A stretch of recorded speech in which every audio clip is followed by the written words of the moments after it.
Hello बच्चों, जय माता दी। कैसे हो?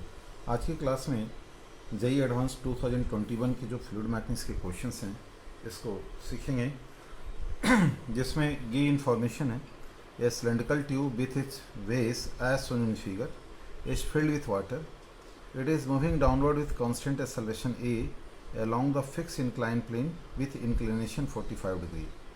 P1 and P2 are the pressure at points 1 and 2 located at the base of the tube. Let beta is P1 minus P2 rho dg, where rho is the density of water and d is the inner diameter of the tube. Then pick out correct alternatives. So इस questions में जो 4 alternatives हैं, obviously more than one options वाले questions हैं, ये तभी आप बना पाओगे जब एक्सेलरेटेड मोशन का कंसेप्ट क्लियर हो। एक्सेलरेटेड का मतलब ये हो गए कि जैसे जो कंटेनर हमारा है फिल्ड विथ लिक्विड, यदि वो एक्सेलरेट होता है तो लेवल कंटेनर में किस तरीके से चेंज होता है। सो उस जेई के क्वेश्चंस को कंप्लीट करने के लिए हमें इसके कंसेप्ट को सीखना ज़रूरी है। तो हो सकता है ये लेक्चर आपका 15-20 मिनट के बजाय 25 या 30 मिनट्स का लेक्चर हो जाए, पर इस लेक्चर के बाद आप इसके पूरे कंसेप्ट आपको क्लियर हो जाएंगे। So let we start. Suppose एक कंटेनर को हम over the incline plane rest में रखने के बजाय एक कंटेनर विथ लिक्विड को हम ग्राउंड सरफेस पर रखे हुए हैं। इसकी हाइट ये हम रिप्रेजेंट कर रखे हैं, initial height suppose L, small L, और इसकी जो बेस हैं इसको बी से रिप्रेजेंट कर रहे हैं। कंटेनर हॉरिजॉन्टली यदि एक्सेलरेट कांस्टेंट एक्सेलरेशन ए से होता है तो वैसे सिचुएशंस में जो लिक्विड इन कंटेनर जो इनिशियली हॉरिजॉन्टल था, फ्री सरफेस इसके हॉरिजॉन्टल के पैरेलल था, अब नो लॉन्गर ये हॉरिजॉन्टल के पैरेलल नहीं रह सकता है, क्योंकि जो selected section parallel to the base हम ले रखे हैं, ये बेस के पैरेलल हम एक सेक्शन ले, सिलेंड्रिकल सेक्शन। इस सेक्शन में लेफ्ट और राइट साइड से जो प्रेशर फोर्स एक्ट करेगा, सपोज इस पॉइंट को हम 2 ले रखे हैं, pressure force P2 P1 surface area यदि S है तो S से मल्टीप्लाई करेंगे, इसमें हमें P2S का वैल्यू P1S से ज़्यादा होगा। यदि हम ग्राउंड फ्रेम से देखें तो फोर्स बराबर नेट फोर्स बराबर मास इनटू एक्सेलरेशन। इसका मतलब ये हुआ, यदि हम Newton second law of motion का इक्वेशंस यहाँ पर अप्लाई करें फॉर दिस सेक्शन जिसके लेंथ हम dx ले रखे हों, क्रॉस सेक्शन एरिया S, ये सिलेंडर कोई हम अलग कोई ऐसा मटेरियल नहीं लिए हैं, हमने जो लिक्विड है उसी लिक्विड का एक सिलेंड्रिकल सेक्शन कंसिडर कर रहे हैं। सो यहाँ पर ये वैल्यू आएंगे P2S minus P1S equal to इसकी मास dm इंटू AX जो हॉरिजॉन्टल इसकी एक्सेलरेशन है। P2 minus P1 is equal to length of the tube dx, cross section area S, and this is density and this is AX. So this is what volume into density mass into acceleration. It means to be have this acceleration, जो left side pressure होना चाहिए that should be greater than P1 होना चाहिए, यानी P2 should be greater than P1. It means जो level of liquid हैं वो हमारा no longer horizontal नहीं होगा, left side से ये uplifted होगा। So now अपलिफ्टेड लेंथ को यदि हम कुछ इस वे में दिखाएं, ये ओरिजिनल हॉरिजॉन्टल लाइन था, इससे लेफ़्ट साइड जितना ये लेवल राइज होगा, वॉल्यूम कंजर्वेशन के हिसाब से इधर भी उतना ही लेवल हमारा डिप्रेस होगा। अभी हम ये जम्पशंस कर रहे हैं कि no liquid has spilled out from the brim. इसका मतलब ये हुआ, ये P2 और P1 का value in term of atmospheric pressure, जैसा मैंने बताया कि ये हमारा अब ऐसा नहीं होगा, प्रेशर लेफ्ट साइड ज़्यादा होने का मतलब लेवल ऑफ लिक्विड राइज होगा और ये side level of liquid lower down होगा। सो इस हाइट को हम H1 ले रहे हैं, इस हाइट को H2 लिखें और ये एटमॉस्फेरिक प्रेशर P0 है, ये एटमॉस्फेरिक प्रेशर P0 है। सो इस पॉइंट का प्रेशर P2 का value P0 plus H2 rho g minus P0 minus H1 rho g, और ब्रैकेट में लेंगे तो plus H1 rho g is equal to s d x rho into A x. ये हमने लिखा है प्रेशर, इसको मल्टीप्लाई करेंगे एस से, तो ये जो इक्वेशन है वो हमारा फोर्स इक्वेशंस का फॉर्मेट होगा। आफ्टर सिंप्लीफिकेशन ये वैल्यू क्या आएंगे S2 माइनस H1, एस भी कैंसल होंगे, rho into G equal to right hand side ये वैल्यू डी एक्स, रो भी चाहें तो कैंसिल आउट कर सकते हैं, and this one is D X into A X. So you have this result S2 minus H1 means what? Difference in height. Height means जो दोनों side liquid का level है उसके हाइट का डिफरेंस। यदि ये साइड हम ये पॉइंट से दूसरे साइड इस पॉइंट के हाइट का मेजरमेंट करें तो ये हमें क्या देगा S2 माइनस H1। सो इस पूरे बेस के लिए या फिर एक छोटे से सेगमेंट के लिए यदि डिफरेंशियल फॉर्म में लिखेंगे तो this will be equal to D H, और this is D X is equal to A x by G, यानी ये हमारा डी एक्स हो गए, यानी यदि ये बेस देंगे तो बेस, और ये हमारा S2 माइनस H1, यानी जो राइज इन लेवल हो रहा है हमारा, यदि उसको थीटा के फॉर्म में लिखेंगे तो यहाँ पर tan थीटा का वैल्यू जो difference in height S2 minus H1 divided by ये पूरा base B equal to A x by G इसके बराबर है।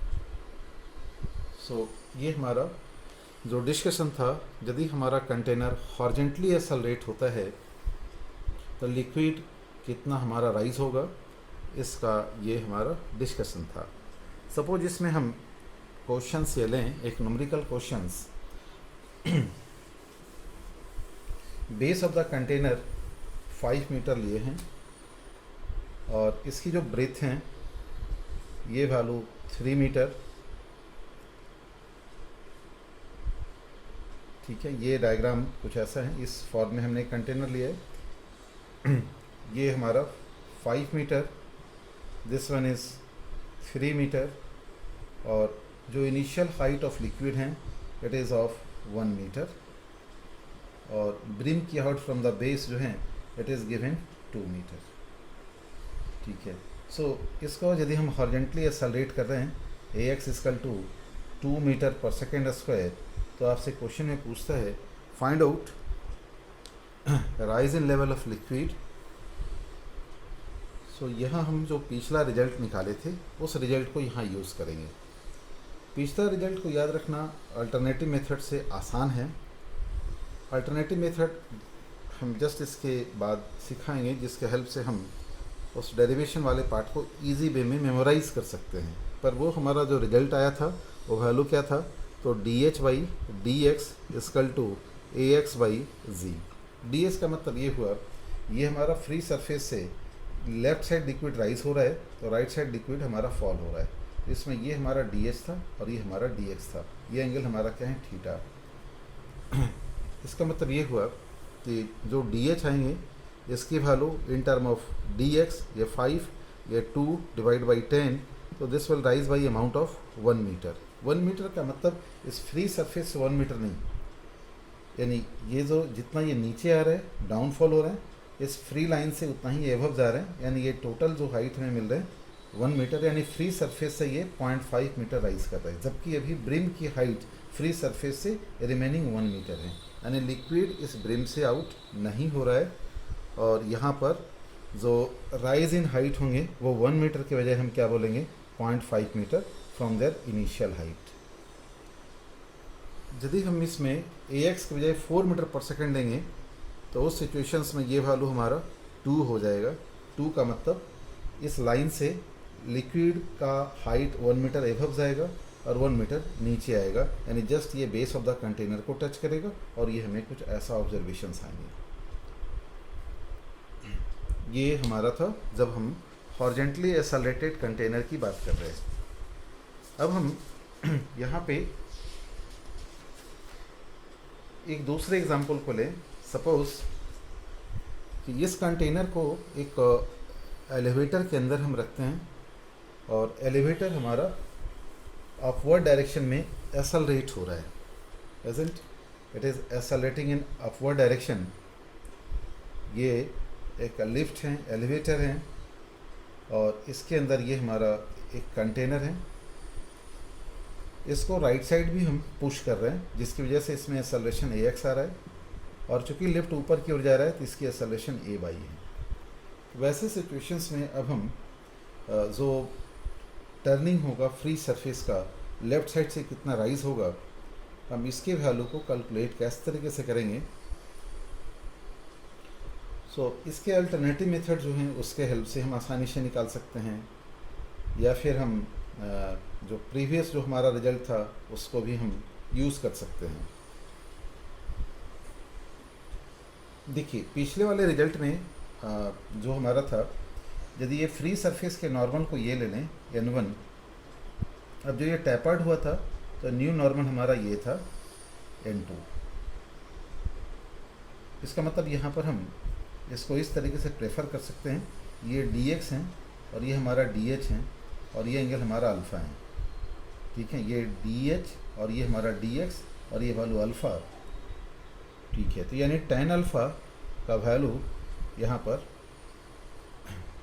ये देखिए, ये हमारा जो ये पार्ट है, एक बात ध्यान रखेंगे, ये वाले पार्ट में पीछे वाले क्वेश्चंस को यहाँ पर हम डायरेक्टली यूज़ करना चाहें, और रिजल्ट क्या था, आपका रिजल्ट था dh बाई dx is equal to ax divided by z। तो ये जो ax बाई z है, इस रिजल्ट को आप देखें, ये हमारा इस डायग्राम में, ये हमारा हाइट का डायग्राम है जो हमारा dh का ला रहा है और ये हमारा क्या है dx है। यानी यहाँ पर हम दो ट्रायंगल बना रहे हैं, one for dh another for dx, और ये हमारा क्या है अल्फ़ा। दूसरा हम नॉर्मल के लिए बना रहे हैं, पर नॉर्मल जो है वो हमारा एक्सेलरेशन डायग्राम को रिप्रेजेंट कर रहा है।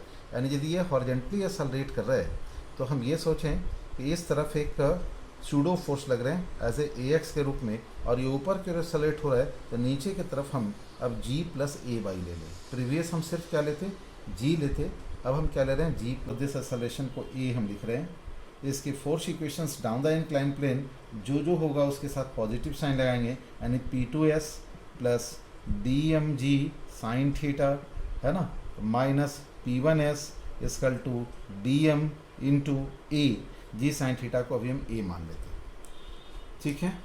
A का वैल्यू बाद में हम जी साइन थीटा पुट करेंगे, तो इसका मतलब ये वैल्यू क्या आ जाएगा, P2 minus P1 into S, ठीक है। और ये राइट साइड आएगा तो इसकी वैल्यू किसके बराबर लिखी जाएगी, DM into A minus g sine theta के बराबर। P2 माइनस P1 का मतलब क्या हो गया, यहाँ पर इधर की प्रेशर अब ज़्यादा होगी। याद होगा जब हम रेस्ट में रखे थे तो ये राइज़ हो गया था और राइज़ करके उसके वेट को बैलेंस किया था। इसका मतलब ये अब हमारा ज़्यादा होना पड़ेगा इस लेवल से, इसकी लेवल थोड़ी लेफ़्ट साइड बढ़ेगी, ये साइड नीचे आएगी। सो ड्यूरिंग एक्सेलरेशन अब हम ऐसा माने ये इस लेवल से, ये फ्री सरफेस था जो हॉरिजॉन्टल के पैरेलल था, ये हम अभी भी लिख रहे हैं S2 और ये वैल्यू क्या लिख रहे हैं H1। तो यहाँ से S2 minus H1 into rho into g into s is equal to DL into s, DL length into cross section area S into rho into A minus g sine theta. इसमें rho और S cancelled होंगे, रो और S, तो यहाँ पर value S2 minus H1 divided by DL equal to A minus g sine theta divide by G, ऐसा लिख रहे हैं। इसका मतलब क्या हुआ हमारा, एक बार फिर से देखें, डाउनवर्ड डायरेक्शन में एक्सेलरेशन लिखना है तो डाउन की तरफ जो फोर्स रहेगा उस फोर्स इक्वेशंस को लिखेंगे। तो यहाँ हमारा ऐसा वैल्यू आ रहा है, DH बाई DL का मतलब क्या हुआ, यहाँ पर D यानी H2 माइनस H1 का वैल्यू ले रहे हैं। मैंने बताया कि इधर की प्रेशर ज़्यादा होनी चाहिए, और यदि A का वैल्यू मान लो जी साइन थीटा के बराबर हो जाएगा तो फिर क्या बोलोगे आप, ये वाली वैल्यू तो कट कर जीरो हो जाएंगे, और यदि जीरो होगा तो H1 और H2 दोनों की हाइट सेम होनी चाहिए। इस सिलेंड्रिकल सेक्शन के रिस्पेक्ट में हाइट तभी सेम होगा जब ये ब्लैक मार्कर जो हैं वो इस रेड में कन्वर्ट हो जाए, यानी जब ये फ्री फॉल होगा तो वैसे सिचुएशंस में फिर इसकी जो सरफेस का सेक्शन होंगे उसकी डायरेक्शन इस लाइन के पैरेलल होगा। तो अभी तक जो बताया सीक्वेंस क्या था, हॉरिजॉन्टल में रेस्ट था तो ये लाइन था, ओवर द इंक्लाइन रखे तो यही लाइन हमारा ऐसा ना होकर ये हॉरिजॉन्टल के पैरेलल हो गया, है ना, इफ़ एट रेस्ट होंगे तब, और नीचे के यदि एक्सेलरेट होगा तो फिर ये हमारा क्या होगा, इस लाइन के पैरेलल हो जाएंगे।